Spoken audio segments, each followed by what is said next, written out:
selamat pagi, ketemu lagi nih dengan Agnes yang pastinya dalam program Pacita Pagi Punya Cerita. Di hari ini, di hari Selasa nih, tanggal 27 2023. Dan Agnes berharap semua Sobat Dios dalam keadaan sehat ya. Walaupun mungkin ada Sobat Dios yang lagi sakit nih, Agnes doain semoga cepat sembuh. Yang paling penting tuh makannya jangan sampai dilewat. Terus minum obatnya harus teratur dan pastinya istirahat. Nah, kalau lagi sakit nih, yuk diputer dong Dios radionya gitu ya. Bagi temennya mungkin ada yang lagi sakit, kirimin tuh linknya atau suruh buka aplikasi dari Dios Radio dari handphone kamu nih. Jadi sambil kamu istirahat sampai dengerin. Karena hari ini wow, ini spesial banget. Pak Cita akan kedatangan seorang pastor, motivator, apalagi ya. Pokoknya seseorang ini, beliau ini sangat luar biasa banget dan hampir semua orang juga pastinya tahu. Nah, siapakah dia? Nanti ya disimpan dulu. Maksudnya disimpan ya Pak Pastornya disimpan. Kita kedatangan Christopher Tapieru.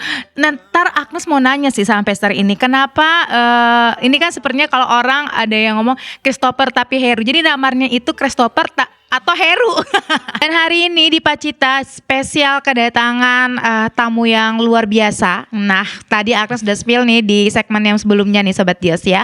Jadi nanti selama 2 jam ke depan sampai jam 10 waktu Indonesia bagian Barat, kita akan nemenin kalian semua nih Sobat Dios pada hari ini ya.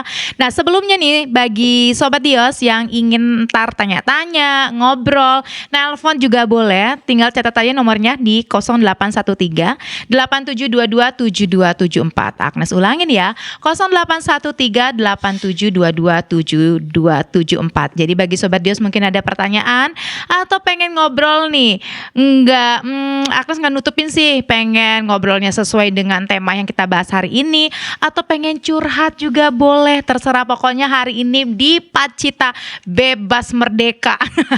Bebas merdeka apaan sih katanya. Oke, sebelumnya kita mau sapa dulu. Hello Pastor. Hai, halo. Gimana kabarnya? Sehat, welcome back Tuhan. lagi Ya, to Bandung. Thanks for having me, senang bisa kesini lagi. Iya. Bandung itu berarti punya ada magnet tertentu. Jadi hari ini kita kedatangan Pastor Christopher Tapieru. Yo, what up? Sehat semua ya, Pastor ya. Kalau aku lihat baru sang kekasih baru berulang tahun Oh ya. ya, istriku baru ulang tahun, betul. Ya, betul, yang betul, ke betul. berapa sih? 39 ya? Ya, 39. Ya, dan kayaknya sih anugerah juga ya. Ntar lagi mau dapat baby Betul, lagi ya. kasih hadiah ulang tahun ini kita bakal punya anak lagi yang ketiga. Jadi biar diberi kesehatan. Amin. Ya, kakak terus amin, juga amin, yes. Nanti dalam kehamilannya tetap sehat sampai nanti dalam lahirannya dilancarkan semua. Amin. Yep. Oke Sobat Dios, nggak lama-lama lagi nih kita kasih dulu nih buat Pastor untuk apa sih yang mau dibagikan nih bagi Sobat Dios pada pagi hari. Silakan Pastor. Jadi ya salam semua Sobat Dios. Thank you thanks for having me lagi. Dan kemarin gue sempat bagiin tentang totalitas ya. Totalitas, jadi ada beberapa hal yang kemarin gue bagi. Satu kenyataan yang di kitab Wahyu ya, kita dapati bahwa Wahyu 3 khususnya ayat 15-16 terus 19-20, di 13-15 Wahyu 3 tuh dibilang 15-16 Tuhan tuh ternyata benci sama sesuatu yang tanggung gitu. Ya, bahasa Kristennya tuh suam-suam kuku. Ternyata dia tuh nggak suka. Ya, dan dibilang ayatnya cukup keras sih. Dibilang kalau kita itu nggak panas atau nggak dingin, Tuhan tuh akan memuntahkan. Di situ satu-satunya ayat di Alkitab yang mengungkapkan bahwa Tuhan tuh bikin Tuhan enek tuh sesuatu yang tanggung, sesuatu yang setengah. Gitu. Jadi kemarin gue share tentang itu, dan nanti juga bisa disimak harusnya ya di Dios ya. Ada kan ya khotbah lengkapnya gitu. Jadi bisa disimak nanti mungkin judulnya All In, All Out. All in, all out itu apa? Gue akan coba jelasin di sini secara singkat terus kita ngobrol ya. Jadi ternyata Tuhan nggak suka kalau kita suam-suam kuku, nggak panas nggak dingin. Jadi dibilang dia akan memuntahkan kita. Memuntahkan tuh artinya sebenarnya kita di dalam dia sebelumnya. Gitu, cuma dimuntahkan keluar jadinya akhirnya. Nah berarti kan bicara tentang udah Kristen berarti sebenarnya. Cuman setengah gitu. Setengah stegi gue bilang ya. Setengah gila buat Tuhan tapi kadang gila buat dunia juga, jadi masih setengah-setengah. Tuhan nggak suka kalau panas sekalian dingin sekalian. Ya, aku pakai ilustrasi kemarin salah satu hamba Tuhan yang aku kagumi, namanya aku anggap kakakku sendiri, Bung Petra Vanggidai. Dulu kan terikat narkoba tuh dia pemadat juga, terikat narkoba, berapa kali overdosis. Nah di overdosis yang ketiga, aku inget diceritain bahwa pas overdosis tuh lagi berbusa di lantai, mamanya malah marahin dia karena mamanya kesel gitu.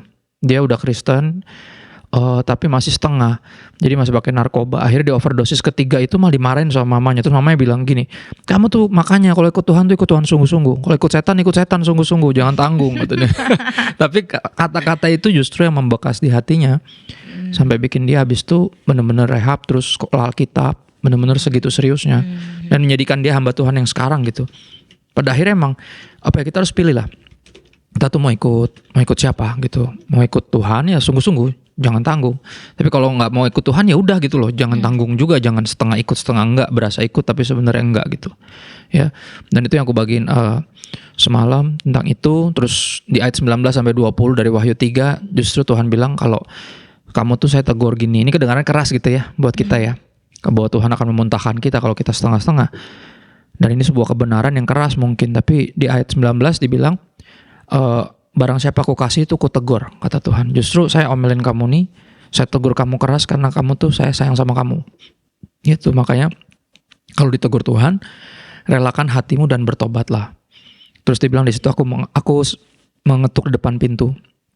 Barang siapa membukakan pintu, aku akan masuk dan mendapati dia, makan bersama dengan dia makan bersama dengan aku. Jadi Tuhan gak pernah maksa.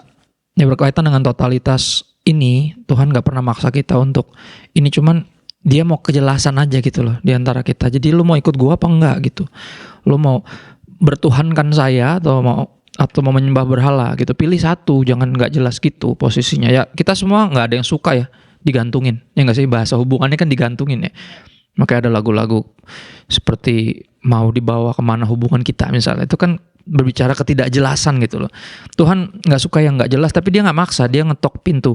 Salah satu gambaran sebagai orang Kristen pasti kita sering lihat gitu gambar-gambar lukisan Yesus ya. Salah satu yang terkenal kan itu ya, dia ngetok pintu, tapi di pintunya menarik, di depan pintunya tuh dari luar tuh gak ada gagangnya kan. Jadi artinya pintu itu cuma bisa dibuka dari dalam. Nah itu bicara kayak hati kita. Nah ini aku yakin Wahyu 3 gambar dari Wahyu 3 ini tentang Tuhan tuh gak pernah maksa. Jadi relakanlah hatimu, makanya ada ayat itu.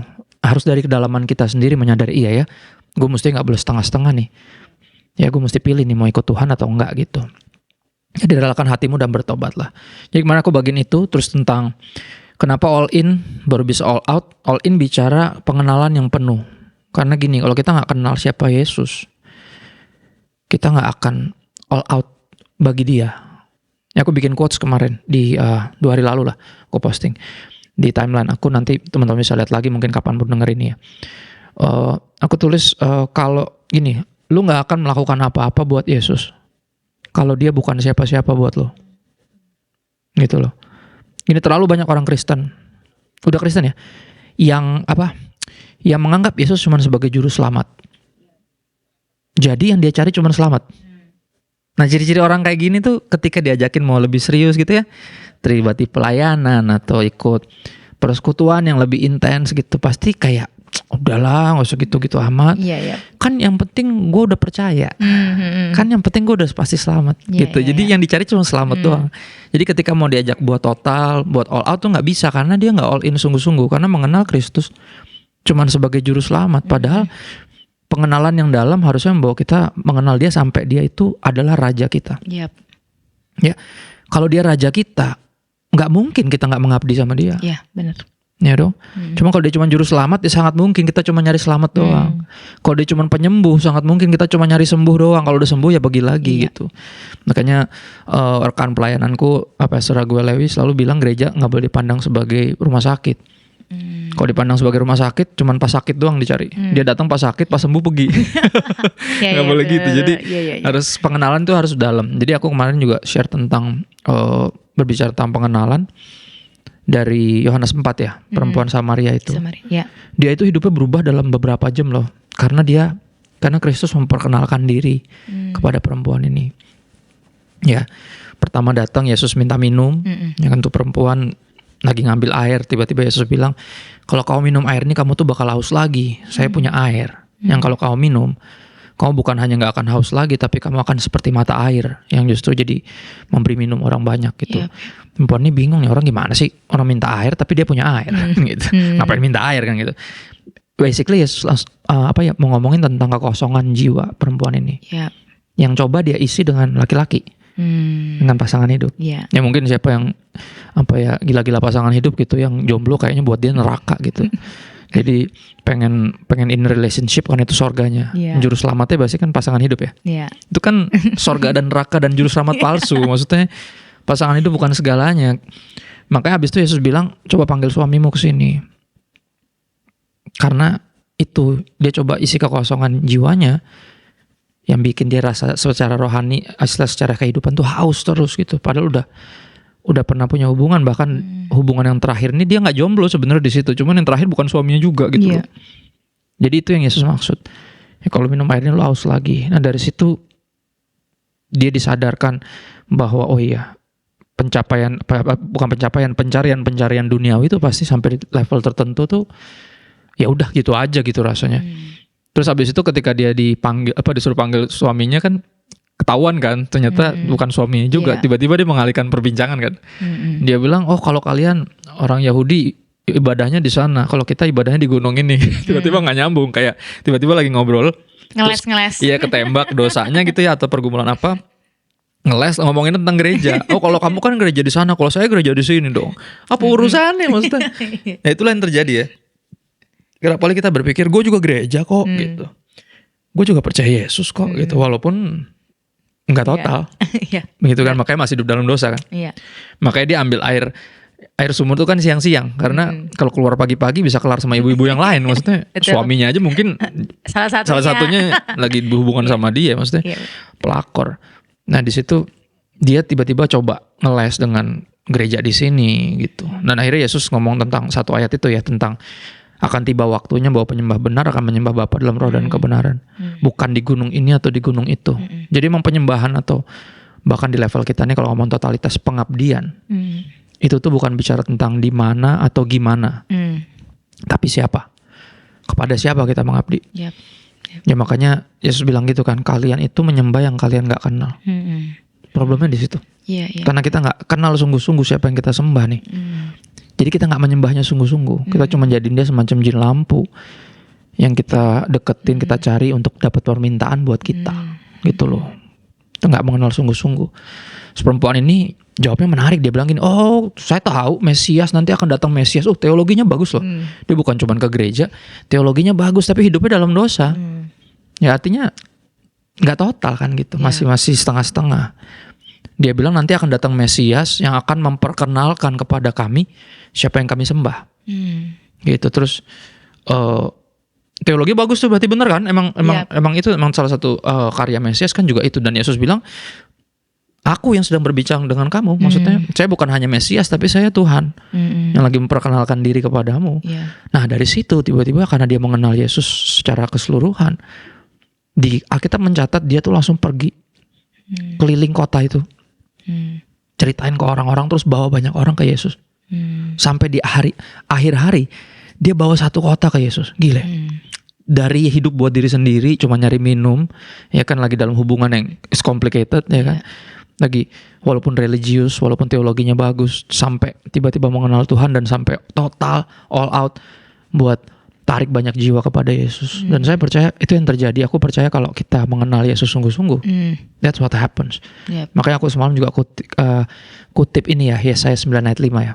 Karena Yesaya 9 ayat 5 itu kan dikatakan bahwa Sang Juru Selamat nih, seorang putra yang diberikan buat kita, ini akan disebut orang penasihat ajaib, Allah yang perkasa, Bapa yang kekal, terakhirnya Raja Damai.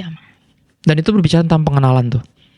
Semakin dalam orang mengenal Yesus, semakin jelas siapa Yesus bagi dia. Dan dia juga makin jelas hidupnya bagi Yesus. Kayak misalnya gini, pertama kalau orang mengenal dia, Tuhan ini, orang pertama interaksi sama Tuhan biasanya menjadikan dia semacam penasehat. Nasehat tuh dicari kalau lagi perlu nasehat. Kalau belum mentok nggak dicari ya. Biasanya kalau belum mentok nggak dicari. Jadinya kalaupun dapat nasehat, udah dapat masukan, ya dianggap sebagai kayak sesuatu yang bisa didengar atau enggak. Karena cuma nasehat. Dan gitu. Tapi ya berapa kita masih di tahap itu. Jadi kalau denger firman ya bagus sih, tapi rese kan. Tapinya itu bikin semua jadi nggak jelas gitu loh. Kayak nama gue. Super tapi hero gitu, nggak bercanda. Ya, yang boleh pakai tapi cuma nama saya doang. Kekristenan kita nggak boleh. Kalau udah denger firman, tertegur, tahu harus bertobat. Jangan kayak iya bagus sih Pak khotbahnya, iya saya terberkati sih, bener sih, tapi tapinya itu bikin semua jadi nggak penting tuh yang di depannya jadi penyangkalan gitu. Bener. Nah jadi aku bilang udah dengar nasihat ya harus bertobat. Nah ini yang menarik, ketika kita dengar nasihatnya, kita lakukan firman Tuhan, mujizat mulai terjadi. Akhirnya kita mulai kayak berarti dia bukan cuma penasehat nih, dia penasehat ajaib. Karena ketika nasihatnya saya dengar, keajaiban terjadi di hidup saya. Akhirnya kita mulai masuk lebih dalam nih, jangan-jangan dia Tuhan nih. Kok karena cuma Tuhan yang bisa bikin keajaiban kan gitu, ya kan? Bener. Akhirnya kita mulai masuk ke tahap religius, di mana kita mengenal dia sebagai Allah yang perkasa. Nah di tahap ini semuanya bergerak di drive oleh rasa takut. Takut masuk neraka, takut nggak diberkati, sama takut kena azab. Ya karena dia Allah yang perkasa, lu jangan macam-macam sama dia kan gitu. Nah itu agama di tahap kita semua melakukan semuanya karena takut. Bisa nggak orang totalitas karena takut? Sangat mungkin. Tapi kering. Tapi nggak ada kehidupan. Jadi kepaksa kayaknya. Bener. Bahkan itu menghancurkan loh. Ketaatan totalitas yang terpaksa itu, yang didorong rasa takut, itu menghancurkan jiwa kita. Dan itu bukan itu yang Tuhan mau. Makanya apa? Ayo masuk lebih dalam. Dia tuh selalu undang kita masuk lebih dalam. Ayo kenali saya lebih dalam. Ya akhirnya kita baca Alkitab sungguh-sungguh. Kita merenungkan firman-Nya, dan akhirnya kita menyadari, oh dia bukan cuma Tuhan. Ternyata dia Papa. Jadi dia menganggap saya nih, Tuhan ini menganggap saya ini sebagai anak-anaknya. Berarti dia Papa, saya anaknya, bukan dia Tuhan, saya umatnya doang gitu loh. Nah ini kan sebuah yang lebih dalam ya, more than religion is relationship ya. Nah di tahap ini banyak orang stuck di sini karena nyaman. Semuanya udah bentuknya hubungan. Jadi lucunya kalau udah kayak gini malah jadi malah nggak totalitas.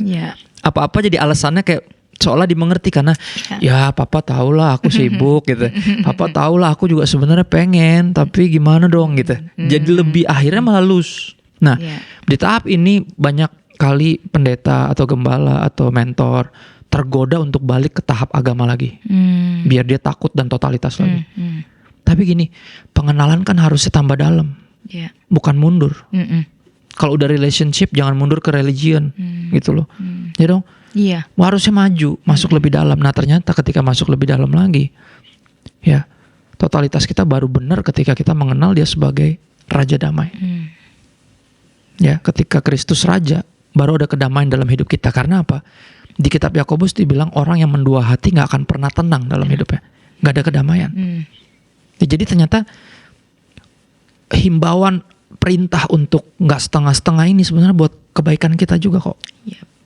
Ya banyak orang yang bingung datang ke saya, Pak saya udah ke gereja loh Pak sekarang.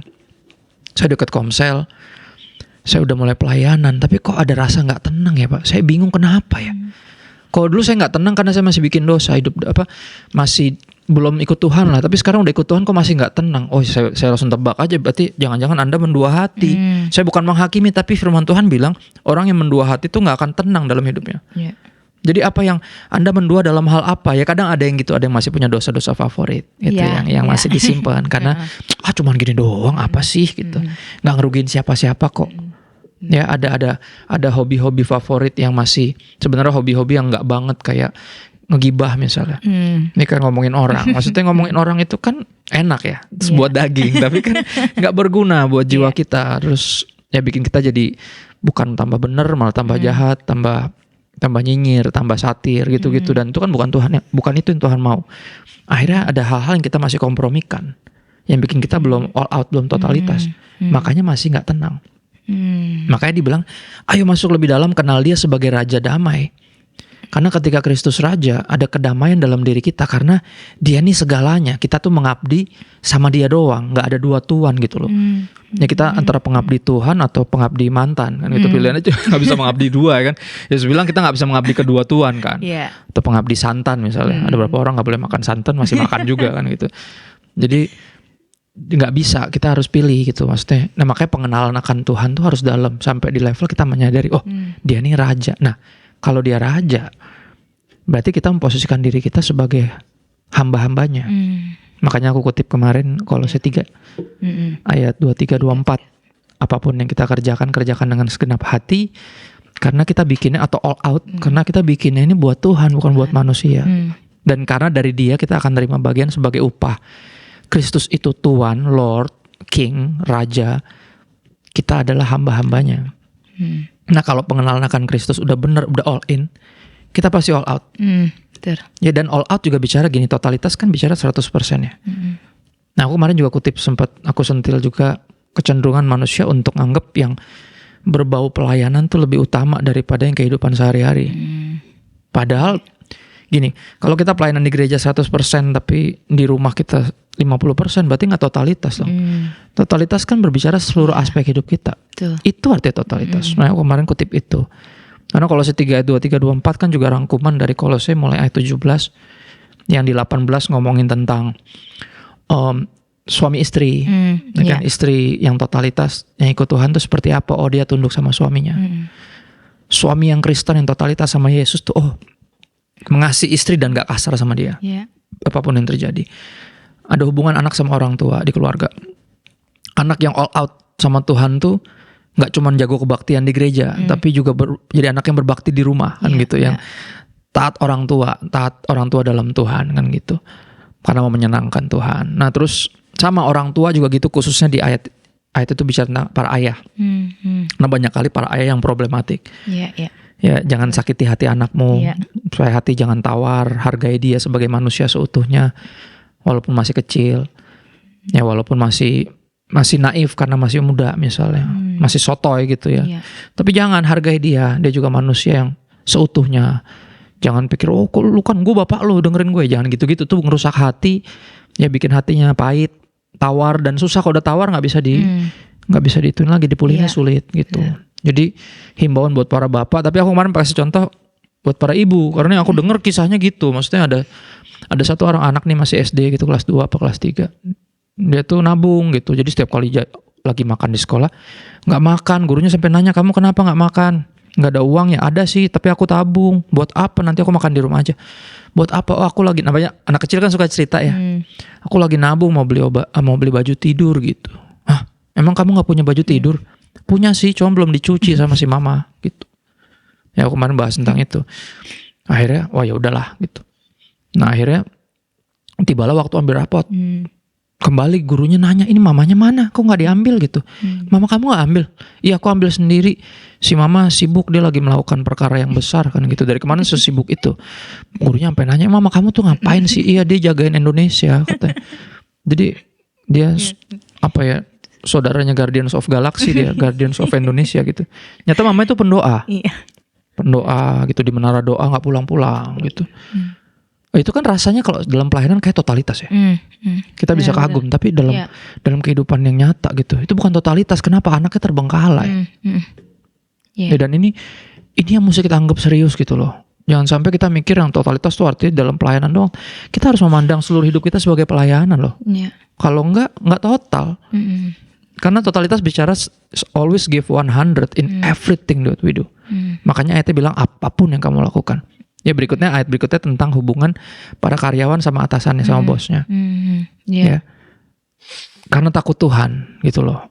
Lakukan itu semua. Jadi, nah ini kita ini aku sorotin ya kemarin ya. Pada akhirnya kalau kita mengenal Yesus sesungguhnya secara utuh gitu, kalau kita all in baru kita bisa all out. Ya, aku tutup dengan quotes yang sederhana.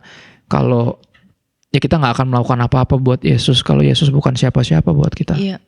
Itu sih secara singkat ya aku bagiin kemarin dan kita bisa ngobrol sih. Ya. Wah, keren banget. Pokoknya kalau yang Agnes tangkap nih Sobat Dia semuanya, jadi semuanya tuh harus balance antara kehidupan sehari-hari dengan kita mungkin pelayanan. Kebanyakan sih ya di pelayanan bagus luar biasa gitu ya. Dan jadi jika inget nih Vestar, ada satu juga hamba Tuhan pendeta, dia keren banget bisa nyembuhin orang sakit gitu. Ini anaknya tuh temennya Agnes gitu, jadi cerita. Ternyata di rumah perlakuan bapaknya tidak seperti yang dilihat sama orang. Sayang ya. Dan waktu denger sih sempet nangis gitu, maksudnya kasihan banget. pantesan gitu setiap kali beda denominasi. Oke. Tapi ketika Agnes datang ke sana dia selalu duduk belakang aja. Biasanya kan sekeluarga Di gitu ya di depan, depan. ya. Gitu. Kenapa? Ternyata ya itu dia nyimpen ketakutan, Iya. kepahitan, Kekesalan. terus juga kalau bapaknya katanya udah lirikan mata, biasa kan gitu ya. Astaga, iya. Lirikan mata aja udah menakutkan. Jadi bener-bener. Nah, kadang-kala nanti pertanyaan berikutnya dari Ya, Agnes nih. ya, ya. Kadang-kala kan, Pastor, kita nih misalnya ada mau worship leader kayak atau siapapun yang di depan nih. Waktu kita nggak tahu kehidupan mereka di belakang, istilahnya apa ya? Di belakang Ya, pelayanan aslinya. lah istilahnya Ya, gitu ya. Kita kan pasti mengagumi ya. Nggak mungkin nggak dong. Misalnya lihat Betul. pemainan gitar, keren banget. Betul. Terus kita nyembah misalnya, ini kerasa banget nih misalnya, gue kesentuh banget nih dengan permain musiknya atau gue mendengar ini. Tapi ketika kita mendengar realita kehidupannya, kan itu secara tidak langsung tuh pasti istilahnya mempengaruhi ya, mempengaruhi ketika kita datang beribadah, Betul. itu orang yang melayani gitu. Ya dia lagi udah tahu aslinya. Jadi kan, nah itu nanti deh di pertanyaan berikutnya ya, Sobat Nah. Dios dan Pastor. Ya. Tapi kita mau dengerin lagu dulu nih. Siap, Jadi nanti di segmen berikutnya nih Sobat Dios, kita ngobrol nih sama Pastor. Mungkin juga bagi Sobat Dios yang pengen nanya, pengen nelpon, pengen curhat. Nggak mesti juga kalau misalnya beda dengan tema yang kita bahas hari ini, nggak apa-apa, kita terima ya Pastor ya. Via apa WA ya? Iya, via WA di WhatsApp kita di 0813 8722 7274. Agnes ulangin ya, 0813 8722 7274. Ditungguin bagi Sobat Dios semuanya yang ingin bertanya, yang pengen cerita apapun boleh banget ya. Masih bersama Agnes Sobat Dios semuanya dalam program Pacita Pagi Punya Cerita. Hari ini kita kedatangan Pastor Christopher Tapiheru. Nanti kita nemenin kalian sampai jam 10 waktu Indonesia bagian Barat. Yuk bagi kalian nih Sobat Dios yang terberkati mungkin tentang bahasan kita hari ini, ajakin setiap siapapun yang Sobat Dios kenal nih untuk dengerin kita pada pagi hari ini. Caranya mudah banget. Kalau misalnya di handphonenya bisa di-download nih di Play Store Dios Radio, nanti udah deh nanti bisa dengerin secara langsung dari handphonenya untuk Dios Radio. Atau misalnya bagi kamu yang handphonenya nggak bisa ngedownload untuk Dios Radio, bisa streaming di www.diostripradio.com. Diulangi ya, www.diostripradio.com. Untuk bagi Sobat Dios juga nih yang pengen nanya nih atau pengen ngobrol, pengen curhat tentang apapun, boleh banget. Tinggal WhatsApp aja ke nomor 0813 8722 7274. Oke Pastor, kita lanjut ya. Yang pertanyaan Agnes dulu deh yang tadi tuh. Nah, gimana tuh Pastor? Misalnya ada kita datang dalam satu ibadah, terus misalnya sosok yang di depan itu yang entah worship leadernya kayak gitu, atau yang khotbahnya, yang awalnya kita mengagumi, kadang-kala kan gini, apalagi yang masih lahir baru, keren banget, gue pengen melayani tuh seperti si pemain gitarnya, atau misalnya aduh gue pengen sekolah Alkitab nih kayak pendeta yang di depan. Tiba-tiba kita denger nih realita kehidupannya, terus kita lihat itu kan mau nggak mau jadi turun ya, maksudnya apa ya, ekspektasinya langsung oh my god, ilfil bener langsung. Terus akhirnya yang tadinya kita pengen sungguh-sungguh dalam Tuhan misalnya gitu kan, itu jadi kayak batu sandungan sih jadinya ya. Betul. Nah itu gimana posisi kita nih yang ngelihat sosok itu ternyata kenyataan hidupnya enggak setotalitas waktu dia pelayanan gitu loh. Jadinya kayak ngemeng aja lu bau kan gitu. Ya. Itu gimana tuh Pastor? Kalau buat aku almarhum ayahku ya selalu ngingetin ya, pada akhirnya yang kita ambil tuh pasti firmannya ya. Karena apalagi kalau firmannya kita lihat maksudnya sesuai firman tuh, khotbahnya ini sesuai Alkitab gak? Iya. Kalau iya ambil itunya. Jadi kalau kata Bapak tuh, almarhum Bapak selalu bilang kayak kalau kayak makan ikan aja Kak, dia bilang. Ya kamu ambil dagingnya, makan dagingnya, ya pinggirin durinya. Nggak mungkin kita makan semua ikannya, selek kita maksudnya. Dia bilang jadi seperti itu perlambangannya. Jadi kita selalu ambil yang bagusnya. Kadang misalnya contoh ya, pencipta lagu rohani gitu, kita kan aku lu ngidolain banget kan. Iya. Si sebut saja ya itulah pokoknya si hambanya itu yang aku sekagumi lah sampai hari ini kan gitu ya. Tiba-tiba dia melakukan sesuatu yang nggak banget gitu. Tiba-tiba semua lagu jadi nyebelin aja gitu kayak. Padahal saya selalu kalau lagi PW di rumah Person Worship itu kan kadang kita nyanyi kan lagu-lagu yang yang lagu-lagu pertobatan Ya. kita gitu ya. Tiba-tiba pas bener. lagi nyanyi tuh bisa kayak sialan loh, dalam hati tuh kayak jadi kesel sendiri gitu maksudnya. Soalnya apa kata-kata itu. Iya. Cuman itu yang terjadi. Aku lagi mau nyanyi, pas mau nyanyi langsung lagunya dia. Ya elah, soalnya Iya. Heroes of Faith, salah satu Heroes of Faith aku gitu. Jadi kecewa dan tapi firman Tuhan udah ngingetin sih tentang hal itu ya. Maksudnya Yeremia 17 ayat 5 ya.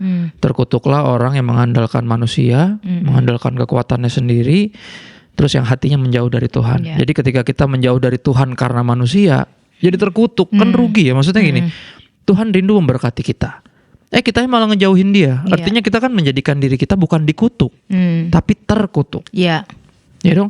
Kalau bisa diberkati kenapa harus terkutuk kan Iya. gitu. Jadi ya cobalah kita jangan terlalu melihat hamba Tuhannya gitu loh. Coba lihat benar-benar Tuhannya, firman Tuhan yang kita dengar, kita ambil lagu-lagunya, kita nyanyikan gitu tanpa perlu ngeribetin makhluk-makhluknya itu. Maksudnya karena dia masih manusia biasa kayak kita. Iya. Kita juga gitu kok. Kita juga bisa bikin salah. Ya kadang bahkan sebagai orang tua pun kita mungkin ya pernah bilang sama anak kita kayak ya udah ambil nasihat papa lah, walaupun papa juga masih jatuh bangun juga menjalaninya. Kadang papa juga kesel, suka marahnya kelewatan, walaupun papa tahu papa harus sabar gitu. Cuman ya kamu percaya aja papa tuh pengen sabar sebenarnya, seberusaha mungkin sabar gitu. Karena papa tahu kalau papa marah-marah juga kamu nggak dapat apa-apa. Cuman kalau papa akhirnya kelepasan marah atau mesti ya sampai level tertentu ngedisiplin anak gitu ya, kita pukul gitu. Iya. Kamu mesti belajar percaya bahwa papa tuh sayang, makanya ya kan makanya ayat yang tadi bagus kan.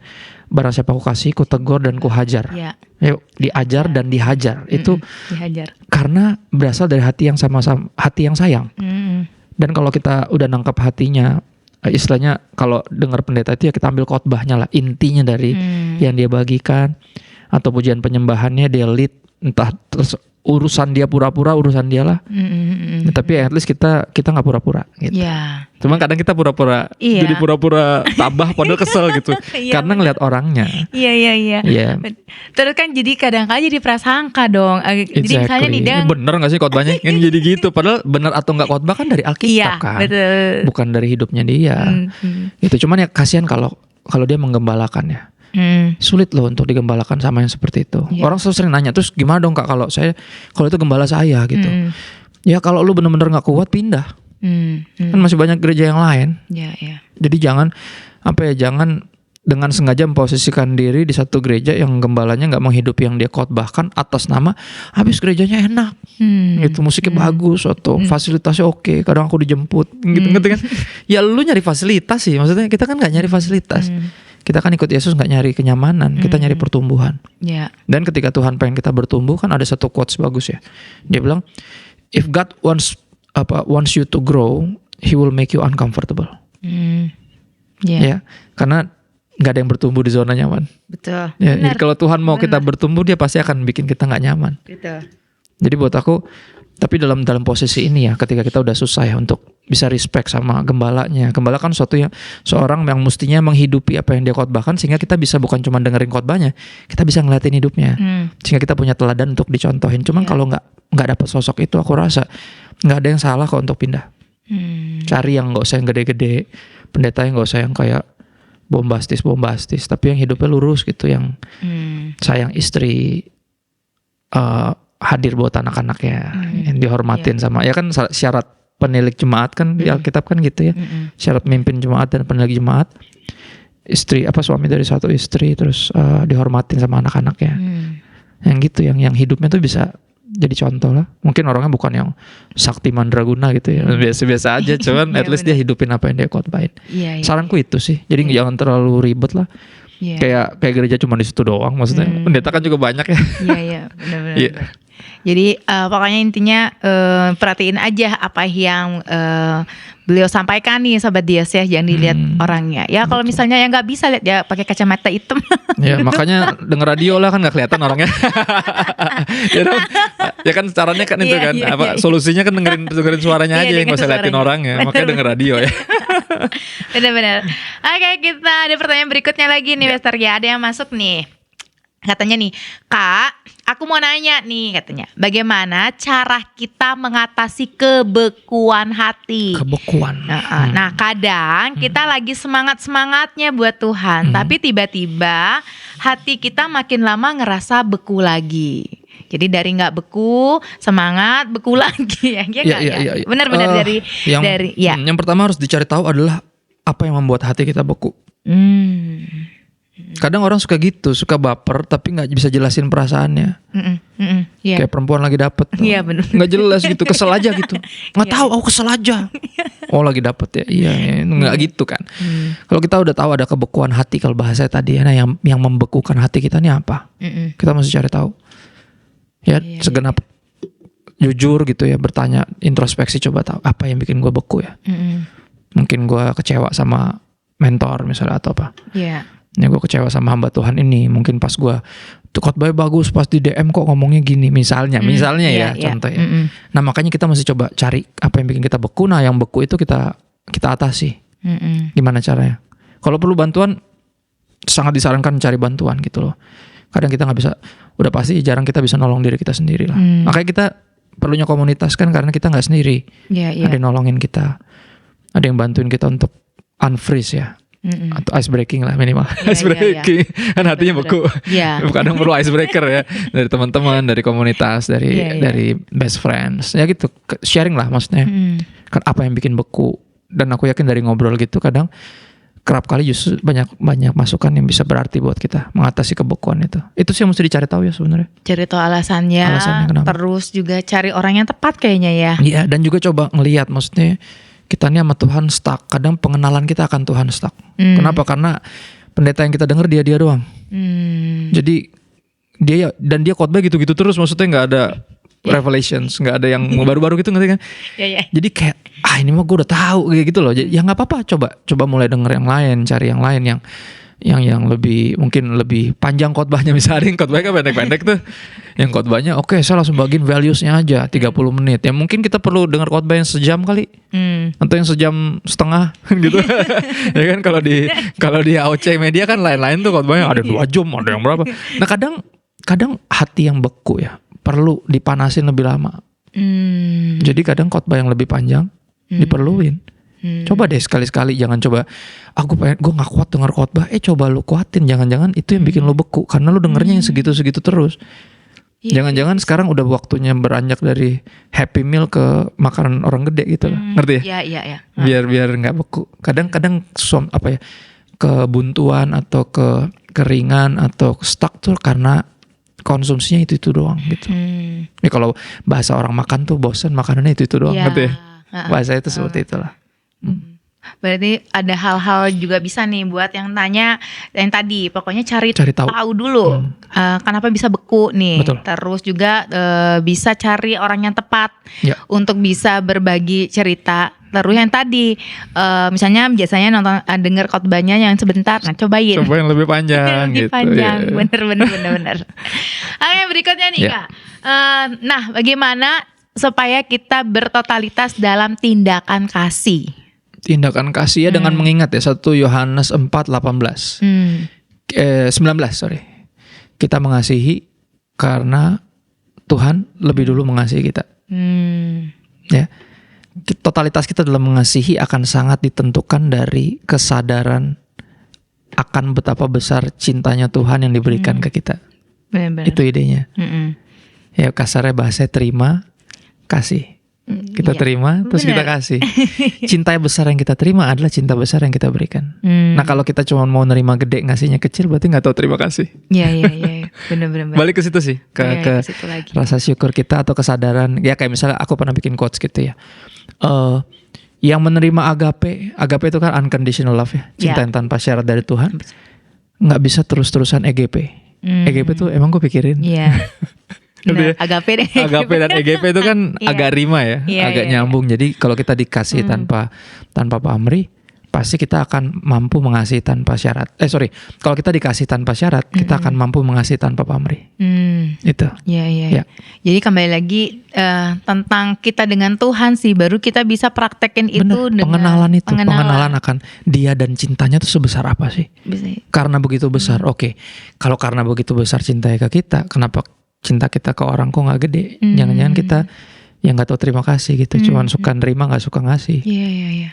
Berarti sebenarnya juga bisa ini ya Pastor ya, istilahnya tuh membuat kita juga ngerti kondisi kita nih. Misalnya ada orang nyakitin kita, tapi kita harus berusaha mengasihinya. Tapi kalau masih sakit nih, istilah aduh nggak bisa. Sebenarnya itu jadi tolak ukur juga nggak sih, dengan berarti kita belum begitu mengenal kasih Tuhan dalam hidup Belum kita begitu ya. menyadarinya. Betul. Belum gitu ya berarti. Atau paling parah belum nerima.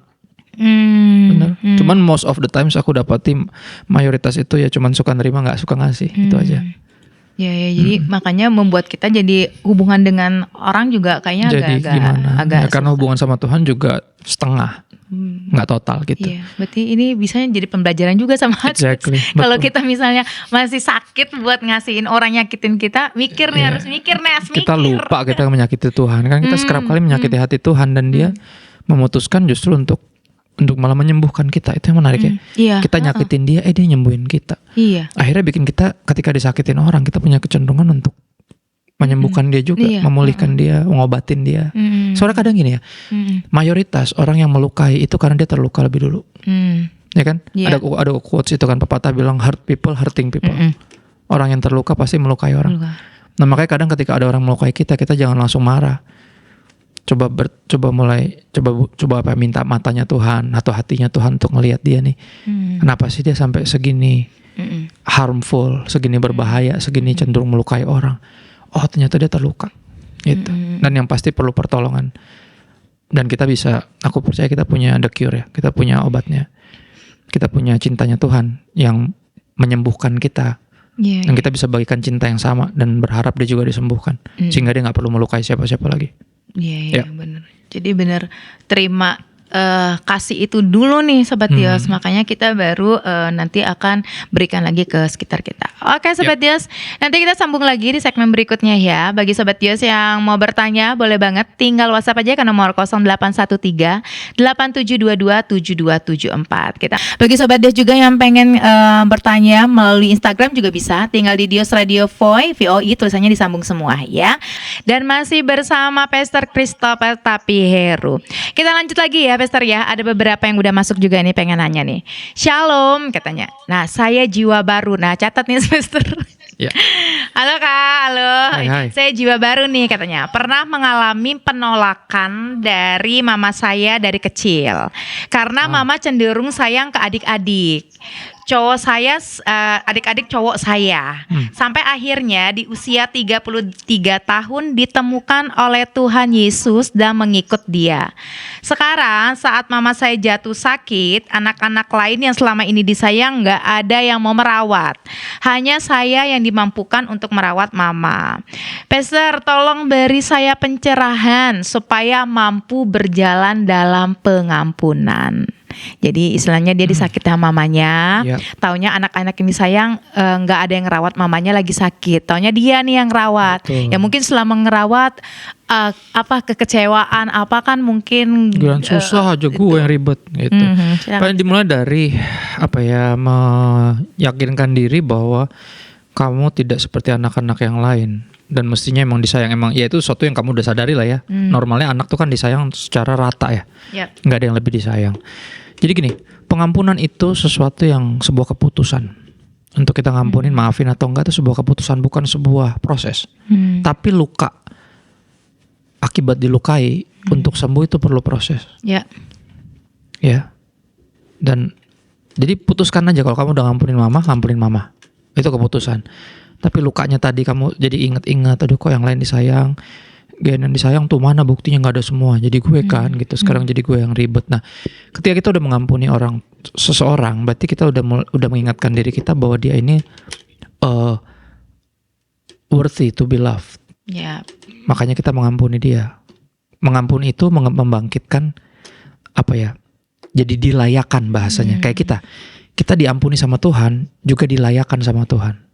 Ya, bukan hanya untuk nggak dihukum, tapi juga diberkati, bahkan dipakai sama Tuhan, dipercaya gitu ya untuk melakukan banyak hal. Nah sama, ketika kita memaafkan orang, kita juga melayakan dia sampai di level tertentu untuk kita kasihi, gitu loh.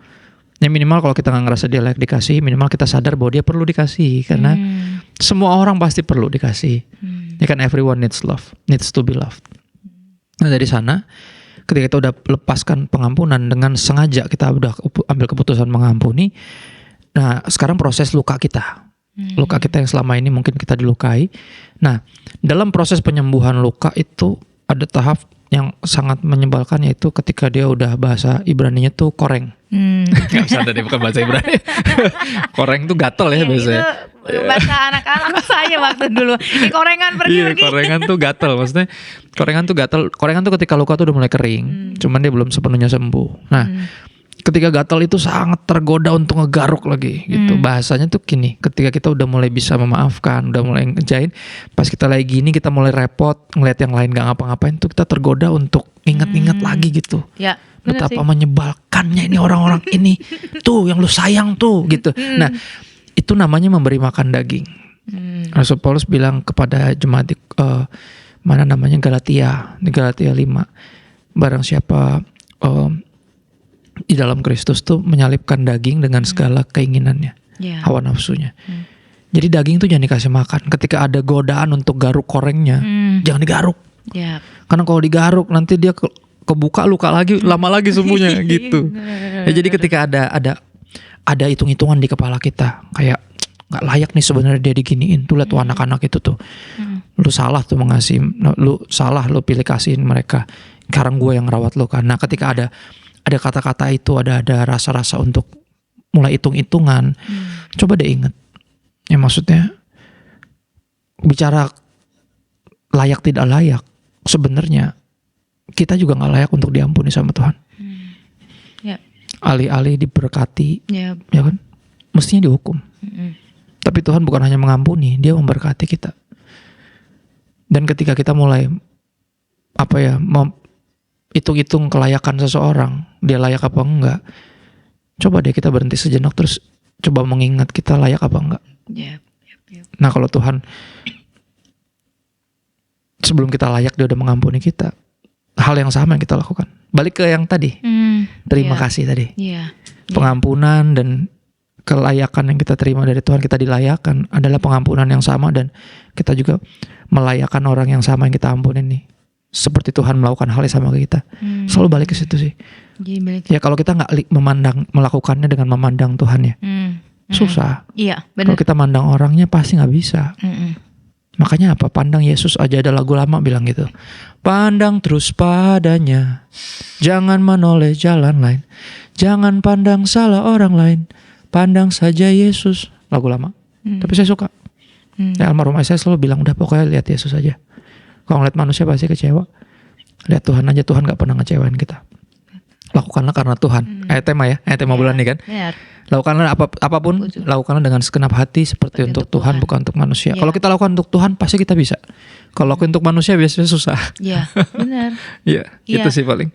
Jadi buat kakak nih yang bertanya, semoga apa jawabannya bisa memberi pencerahan tadi katanya. Benar. Kalau misalnya tadi juga kan dia bilang ditemukan oleh Tuhan Yesus. Nah berarti ya pasti kan ada kesan tuh. Ya, kesadaran bahwa saya ini dianugerahi loh. Iya. Nah kalau kita dianugerahi, kita akan lebih mudah memberikan anugerah kepada orang lain juga. Product of grace ought to be graceful.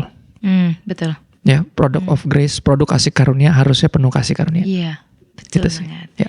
Oke, lanjut ya, Sobat Dias yang berikutnya nih. Salam Kak, saya mau tanya bagaimana cara mengasihi orang yang sudah berulang kali menyakiti saya. Di kantor, saya hanya melakukan apa yang menjadi tugas dan tanggung jawab saya. Tapi ada orang yang selalu nggak senang nih dengan apa yang saya kerjakan. Jadi bagaimana nih caranya mengasihi orang yang berulang kali menyakiti? Jadi mungkin pernah disakitin. Coba, aku nggak tahu udah pernah komunikasi belum? Dengan orang yang menyakiti. Jangan-jangan dia tanpa sadar menyakiti kita.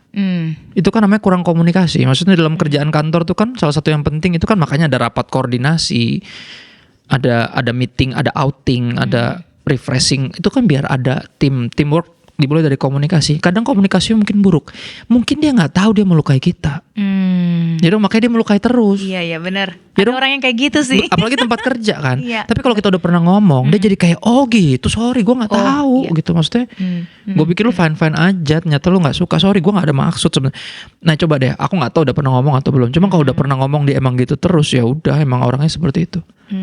Dan karena kita udah sadar, udah tahu orangnya seperti itu, harusnya pengertiannya lebih gede. Jadi kalau dia ngomong apa nggak usah dimasukin ke hati. Benar-benar. Karena emang dia orangnya begitu, percuma gitu. Emang mulutnya sampah gitu. Ada yang gitu kan, tipe orang ada yang gitu. Ada yang ngomong kasar. Ada yang orangnya emang kayak nggak punya perasaan, ngomong ke orang sembarang. Tapi kalau kita udah ketahui dia, pengertian kita akan lebih lebar. Kita akan kayak dia mah nggak serius ngomong gitu. Emang mulutnya lemes aja, misal contoh ya. Cuman kalau belum dikomunikasin, saranku coba komunikasin deh. Jangan-jangan dia nggak tahu dia melukai kita. Emang sih. Ya. Agnes punya temen gitu. Ya kan? Oh iya Pasti ya. ada. Aku juga dulu ngantor kan juga gitu. Ada aja Iya. pas aku ngomong dia kaget. Oh gitu. Aduh sorry loh. Aku nggak mengira bahwa itu akan melukai kamu.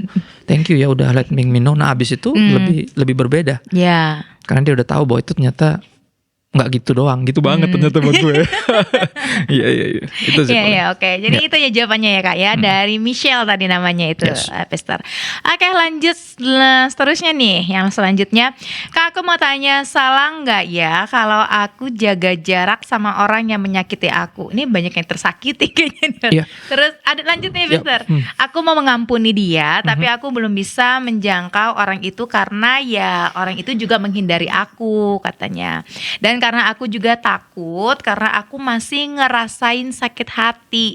Karena orang itu tanpa sadar aku malah nyakitin dia. Tapi aku selalu berusaha nih doain dia tiap malam. Dan kalau ketemu dia, aku tetap berusaha nyapa dia meskipun kadang aku masih sakit hati gitu. Jadi gimana Ya caranya? kalau udah ngelepasin pengampunan ya lukanya kan nunggu waktu untuk sembuh. Kayak tadi aku bilangnya, sakit hati nggak sembarang sembuh. Tapi at least hati kita posisinya udah benar. Orang ketika mulai diobatin kan gak langsung sembuh kan. Cuman at least udah dalam pengobatan. Ya. Ya udah ditangani dengan tepat gitu lah. Iya. Tinggal nunggu waktu untuk sembuh. Nah tindakan yang kamu lakukan untuk terus menyapa dia lebih dulu, walaupun dia ngejauhin kamu juga, itu tindakan yang benar. Karena gini, apalagi kalau udah satu ke tempat kerja atau sepelayanan, lu mau kabur kemana? Iya. Ya kan lu mau menjauhi dia percuma, orang dia juga ngejauhin lu, ngapain? Ya kan secara otomatis juga dia males sama ngedeketin lu. Nah kita harus secara aktif ngedeketin dia. Karena gini, apalagi dia orang percaya. Kalau dia orang percaya teman-teman, kita akan berbagi sorga loh. Pernah renungin gak? Jangan sampai tiba-tiba dia masuk sorga, terus pas lu mau masuk sorga, kok ada dia? Enggak, gue gak mau kalau ada dia. Kata Tuhan, cuma ada 2 ruangannya, smoking sama non smoking. Lu mau yang mana maksudnya? Nggak ada ruang lain ini di sini maksudnya. Lu masuk neraka gara-gara di sorga ada dia, ngerti? Ya dalam dunia ini adalah kita harus mengampuni karena itu, karena kemungkinan besar dia juga udah terima Yesus dan pasti Yesus ampunin dia. Berarti dia akan berakhir di sorga dong. Nah jangan sampai sorga terbuka lu nggak mau masuk gara-gara lu belum bisa ngampunin dia, ngerti? Dan itu yang itu emang suatu ujian kekristenan yang paling berat tentang mengampuni memang. Tapi itu buat kebaikan kita. Iya benar. Buat kebaikan kita. Karena pasti akan berbagi sorga. Lu bisa pindah tempat kerja, bisa pindah rumah, bisa pindah kota, pindah negara, tapi kan satu sorga nanti. Bete kan, nggak mungkin dong, ya kan? Makanya di sinilah kita harus melepaskan pengampunan. Jadi kalau dia ngejauh, kita nggak dekat dalam artian bukan untuk menyiksa diri, bukan. Tapi untuk apa? Untuk melakukan yang benar seperti yang Tuhan perintahkan. Ayat yang paling berat kan tentang mengampuni kan gitu. Barang siapa tidak mengampuni, Bapa juga tidak akan mengampuni dia. Itu kan jelas. Jadi aku berharap minimal kita taat lah. Tapi aku percaya luka itu pasti nggak akan selamanya ada di situ. Pasti akan sembuh. Cuma kan perlu waktu. Iya. Oke Kak, itu jawabannya. Sip. Oke, yang terakhir untuk di segmen ini ya, ada satu lagi nih Pester. Nama saya Leoni. Pester, saya baru mau mulai taat membaca Alkitab. Oke. Tapi karena saya malas membaca, saya Iya. menggunakan Alkitab audio. Bagus. Apa itu salah? Enggak dong, justru bener. Karena ini ada orang gak kuat baca. Kayak saya gak kuat baca. Gak kuat baca apalagi gak ada gambarnya. Dulu saya ngakalinnya pakai Alkitab bergambar. Saya bilang, saya punya koleksi banyak di rumah. Dari yang gayanya Marvel sampai yang manga, sampai yang cibi-cibi yang kecil-kecil. Yesusnya boncel gitu disalib, pas disalib jadi pengen ketawa ya, maksudnya nggak sedih gitu, maksudnya karena kan kecil ya boncel-boncel pendek-pendek cibi-cibi gitu. Nggak, saya ngakalin dulu pakai komik Alkitab. Nah, sekarang kita hidup di era audiovisual, enak. Ada yang bentuknya film, ada yang bentuknya audio, ada yang audionya juga udah dibikin udah kayak drama gitu, jadi benar-benar kayak cerita gitu. Ya nggak apa-apa, pokoknya do anything to read the Bible. Pakai semua kemajuan teknologi, semua kreativitas seniman, pakai. Yang penting firman Tuhan masuk ke hati lo. Iya, yang penting kalau misalnya dengar secara audio, ya bener-bener lagi dengerin ya, bukan malah yang lain. Pokoknya denger ya, denger sungguh-sungguh, nggak ada masalah. Ya makanya sekarang juga ada buku buat orang yang nggak suka baca, namanya audiobooks. Iya. Bukunya bentuk audio, dibacain sama yang nulis kadang. Iya. Nggak apa-apa. Pokoknya do anything lah. Oke. Nah, buat kakak yang tadi barusan tanya, jadi nggak apa-apa, nggak masalah. Yang penting ada firman yang masuk dalam kehidupan kita. Masih bersama Agnes Sobat Dios dalam program Pacita Pagi Punya Cerita. Jadi program Pacita ini setiap hari Senin sampai Sabtu nih Sobat Dios di Dios Radio.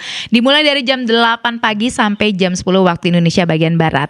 Nah, di hari ini kita kedatangan Pastor Christopher Tapiheru, satu kehormatan, kebanggaan juga. Beliau boleh pagi-pagi, padahal tadi mah pulang jam berapa sih? Mister? Yang nyampe hotel jam berapa? 10.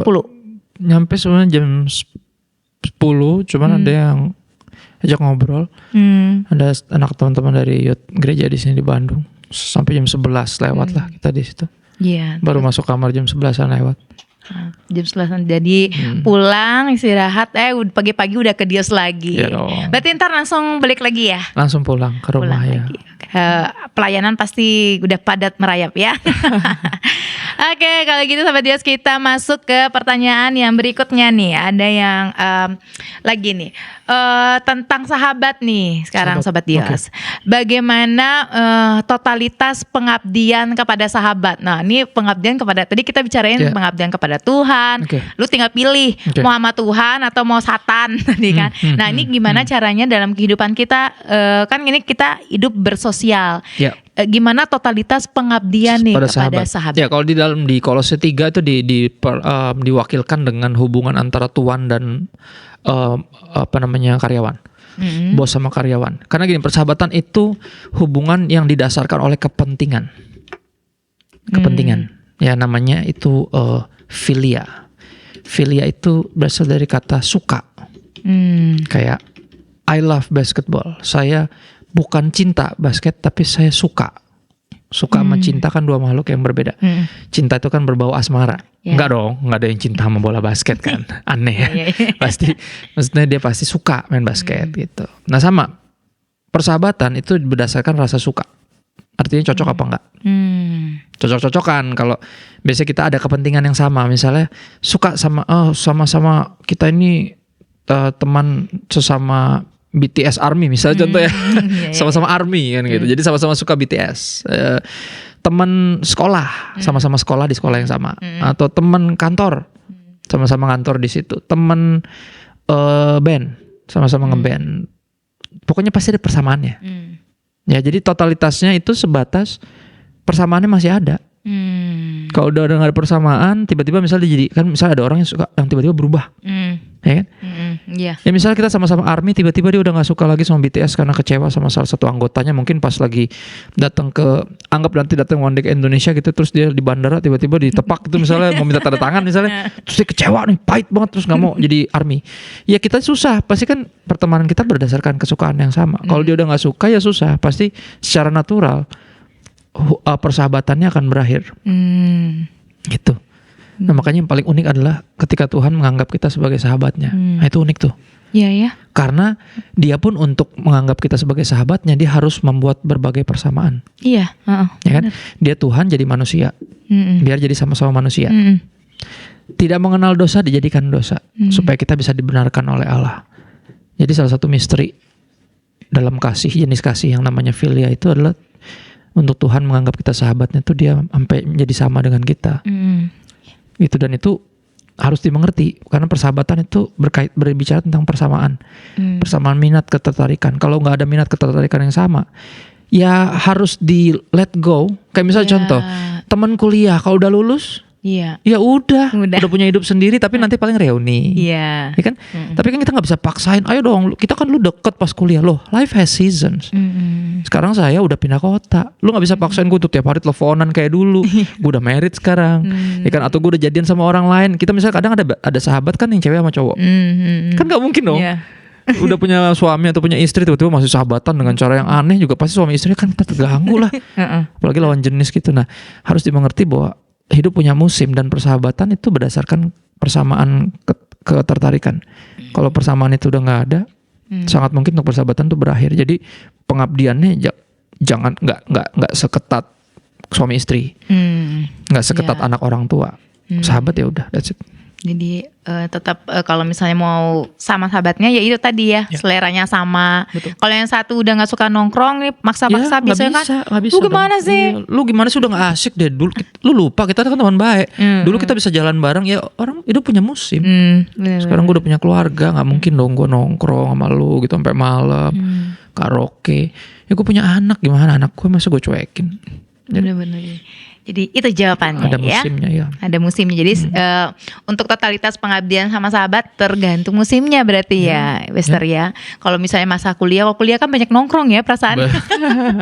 Betul. Apalagi paling senang kalau dosennya nggak datang, wah diperpanjang, nongkrongnya diperpanjang. Waktu nongkrong diperpanjang. Oke, lanjut pertanyaan berikutnya nih, Pester yang udah masuk. Hai Kak, saya lagi dengar radio dan mau bertanya nih. Ya, silakan. Hai Pester, saya mau tanya nih. Kan saya lagi terjun ke pelayanan pemuda dan remaja. Tapi saya kesulitan karena mereka kurang aktif di gereja. Gimana ya saya memulainya? Mungkin ada wejangan dari Pester? Memulai dengan berbagi hidup dulu deh. Gini, kalau mereka idenya sederhana lah ya, ke orang zaman dulu, pendeta dulu kan bilang selalu kalau orang susah diajak gereja, kita bawa gereja ke dia. Gitu. Jadi buat saya, apalagi pelayanan anak youth ya atau remaja, kita masuk ke dunia mereka dulu. Kita masuk ke situ, tujuannya biar dia bisa masuk ke kita nanti. Idenya gitu, kita masuk ke kehidupan yang hari-hari aja. Kita follow IG-nya. Ya kalau belum punya IG lo bikin dulu kan gitu. Kadang saya udah tua. Jangan pakai alasan udah tua. Kalau emang lo terpanggil untuk generasi muda, ya ayo berbicara dengan bahasa mereka dan berjalanlah di jalan-jalan yang mereka lalui. Idenya kan gitu, hadir. Kehadiran itu. Dan ini idenya sebenarnya sama. Kayak misalnya gini, orang selalu bertanya, "Pastor kok selera musiknya aneh sih?" Gitu. Selera musik aneh, suka musik keras, terus lumayan dekat sama teman-teman band. Saya dulu antara anak band by the way, dan saya suka, saya memang seniman, suka musik. Dan gini, hal yang membuat saya mendengarkan musik mereka, beberapa saya jadikan sahabat saya, sederhana. Gini, saya dengar musik mereka biar mereka bisa dengar khotbah saya. Iya. Karena saya tahu mereka perlu kebenaran kan. Cuma kan mereka nggak ngerasa perlu. Dan dalam dunia apa kalau saya nggak masuk ke dunianya dia, kita bisa dua dunia ini bisa bersatu, collide. Collide dalam artian tujuannya biar saling berjumpa. Ya dong. Kalau Tuhan nggak jadi manusia, selesai kita. Iya. Ya dong. Kalau dia cuma dari sorga ngelempar kitab, terus nungguin kita naik ke sorga dengan kebaikan kita sendiri. Tapi kan thank God, karena begitu besar kasih Allah kan dunia ini, dia persembahkan, korbankan anaknya, anugerahkan anaknya. Tuhan jadi manusia, jadi sama kayak kita. Tujuannya biar dia bisa membagikan kebenaran yang memerdekakan kita dengan bahasa yang kita mengerti, dan lebih jauh lagi dia bisa mati buat kita, menggantikan kita, supaya kita bisa dipulihkan lagi hubungan sama dia. Buat aku gitu sih, kita masuk ke dunia mereka. Jadi masuk, iya. Jadi pahami aja. Pahamin ya. Dan coba hadir di situ. Coba apa yang mereka anggap penting, kita mulai lihat kenapa sih kok pada suka gitu. Dan coba ngobrol. Masukin ke situ aja. Sambil tetap tentunya tujuan utamanya bukan buat diterima sama mereka. Tujuan utamanya untuk membagikan kebenaran dengan bahasa yang mereka pakai. Idenya kan gitu. Bahasa kerennya relevan lah. Jadi relevan. Relevan bukan tentang jadi keren. Relevan tentang nyambung sehingga jadi jelas. Gitu. Jadi itu bisa dipraktekin nih buat kakak yang nanya, bagi yang masuk dalam pelayanan pemuda dan remaja. Oke, yang terakhir di segmen ini, sebelum kita nanti masuk di segmen yang terakhir ya Pastor ya. Nah, pertanyaannya, pentingnya totalitas hidup dalam mengasihi Tuhan nih. Seberapa penting segalanya. totalitas Mengasihi hidup? Tuhan itu kan perintah terutama. Iya. Dengan segenap hati, jiwa, akal, budi, kekuatan. Totalitas ya tentunya penting, dan Ya tadi ayat yang aku bagiin ya, Wahyu 3:15-16, Tuhan tuh benci yang tanggung. Lu antara panas apa dingin, kalau nggak panas nggak dingin gua muntahin kan gitu. Ayatnya keras benar.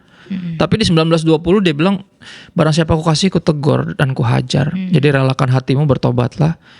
Aku mengetuk depan pintu. Dari artinya Tuhan nggak pernah maksa. Cuman dia cuma kasih tahu gue nggak suka. That's it. Iya. Jadi apakah kalau lu mau benar mengasihi gue, lu pasti akan peduli yang gue suka kan? Nggak cuman melakukan yang suka-suka lu. Iya. Iya nggak sih? Benar-benar. Dan itu yang harus kita sadari sungguh-sungguh, sepenting itu. Bahkan yang aku bisa berani bilang terpenting. Penting. Yang lainnya itu semuanya secondary.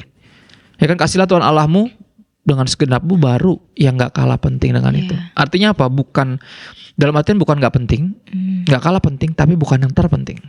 Karena yang terpenting yang terutama. Yang kedua ini sama penting, tapi nggak lebih penting. Gitu. Idenya tuh seperti itu. Ya, untuk mengasihi sesama. Jadi apakah pentingnya totalitas? Ya sangat penting. Tuhan paling nggak suka yang setengah. Ya iya apa enggak gitu. Ya enggak, jangan ya enggak gitu. Yang jelas aja gitu. Tuhan perlu kejelasan. Semua kita juga sama kan, kalau lagi dalam hubungan pengennya kejelasan kan. Jadi kita ini siapa sih sebenarnya? Siapa ini kita? siapa? Indonesia.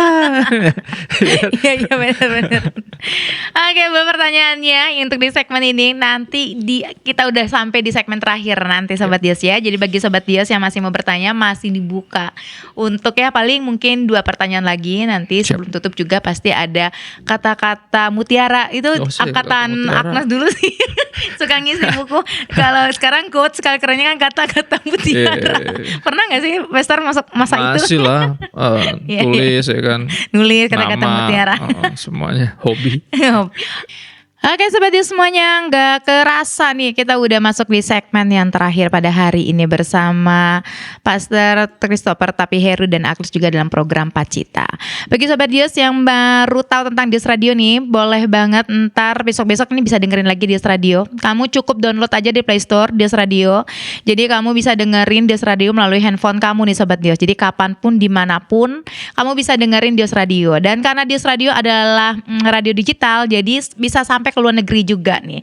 Kalau misalnya ada kerabat kamu, teman kamu, keluarga kamu yang ada di beda benua gitu ya. Nah, kalau misalnya mereka juga ngedengerin Dios Radio, terus juga bisa sama-sama ya.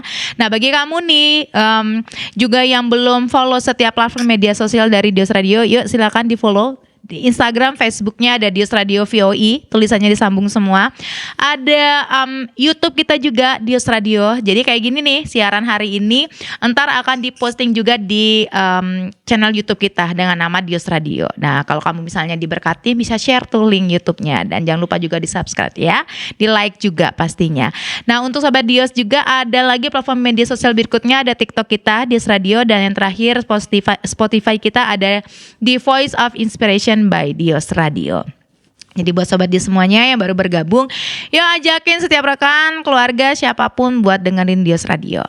Oke Pastor, yang terakhir nih, di segmen terakhir ada kata-kata apa nih yang ingin disampaikan oleh Pastor buat Sobat Dios semua yang hari ini sedang join sama kita? Ya itu ya, paling tentang totalitas.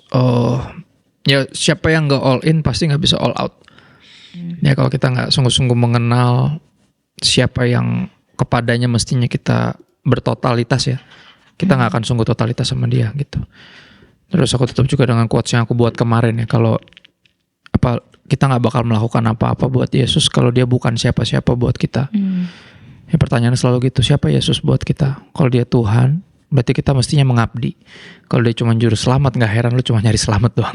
Kalau dia cuma penyembuh atau cuman pemberi berkat, yang gak heran lu cuma nyari berkat sama nyari sembuh doang. Tapi kalau dia raja, normalnya kita pasti mengabdi. Ya totalitas bicara pengabdian soalnya ya. Gitu. Dan pengabdian bicara dalam segala aspek. Karena bukanlah totalitas kalau cuma untuk beberapa aspek tertentu. Gak total namanya dong. Ya gak sih? Gitu. Jadi orang bilang kehidupan balance tuh gimana? Ada orang nanya gitu juga ya. Ya balance tuh artinya 100-100. Kayak orang naik sepeda. Orang naik sepeda kan dia dorong kanan sama dorong kiri kan 100 genjotnya. Nggak 50-50 kan. Kok 50-50 nggak jalan-jalan cuma zeng kan, kita aneh. Pasti kan satunya gayut. Satunya juga sama, kanannya 100, kirinya 100, kanannya 100. Di dalam hidup all out tuh bicara totalitas, bicara 100 apa, always give 100 in everything that we do, karena kita melakukan untuk Tuhan, bukan cuma untuk manusia. Itu sih pandang aku. Jadi buat hari ini nih, buat sobat di semuanya bisa memberikan yang terbaik pastinya ya sobat Pastor ya. Jadi apapun yang kita lakukan, kalau Agnes juga nih yang Agnes terima, ya itu tadi, kalau kita nggak kenal, ya kita nggak bisa out gitu. Iya, orang kita nggak sungguh-sungguh menyadari siapa dia, dan karena siapa dia akan menentukan seberapa layak dia. Ya dong. Ya benar. Ya kan? Benar. Misalnya kayak, ya kalau dia itu kekasih jiwa kita, misalnya contoh, ya pasti kita akan memberikan yang segalanya buat yang kita cintai kan gitu. Nah itu pertanyaannya, tapi dia siapa itu? Kalau dia bukan siapa-siapa, pantasan kita nggak ngapa-ngapain. Iya. Benar. Jadi maksudnya jadi hubungan kita dengan Tuhannya sampai sejauh mana? Jelas ya. Jadi kalau misalnya nih bagi sobat Dios masih ketemu dengan orang-orang yang misalnya dalam dunia pelayanan deh, nggak mau pelayanan kadang. Nah ya bukan menghakimi sih ya jatuhnya, jangan dia belum mengenal Tuhan. Iya, kita ajak gitu dia mengenal lebih dalam lagi aja. Karena nampaknya problemnya di situ. Heart of the matter is the matter of the heart. Sumber masalahnya pasti di hati. Nah yang bertahta di hati kita siapa? Kalau bertahta di hati kita cuma masih kita, pantasan kita pelayanan pun buat diri kita sendiri. Tapi kalau yang bertahta di hati kita Tuhan, apa yang kita kerjakan buat Dia. Bahkan dalam aspek yang menurut kita bukan sesuatu yang gerejawi, tapi itu jadi sesuatu yang respon spiritual, respon rohani. Karena kita kan yang menjadikan kita manusia itu kan karena kita jasmani dan juga rohani kan. Iya, benar. Artinya kita tuh hybrid. Jadi nggak bisa dipisah itu. Pasti tergabung dalam satu pengabdian totalitas itu. Iya. Jadi bukan hanya kalau ada istilah yang dalam alam roh gitu kayak nyembah tuh kayak bagus banget, tapi dalam kehidupan sehari-harinya malah enggak sinkron gitu. Padahal kerohanian kita tercermin dari sehari-hari. Dari sehari-hari, iya benar betul. Kadang-kala kan kalau misalnya nih sebagai satu contoh nih bagi kamu nih sobat Dios yang menggunakan jalan raya baru pulang gereja, terus gerung-gerung di jalanan, agak menyebalkan sebenarnya. Caper, aku bilangnya caper, cari perhatian. Rong.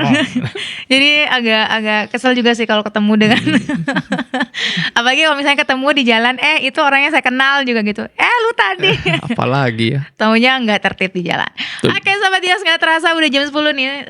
Pastor terima kasih banyak buat kehadirannya yang pastinya akan ada kedatangan yang berikutnya. Amin.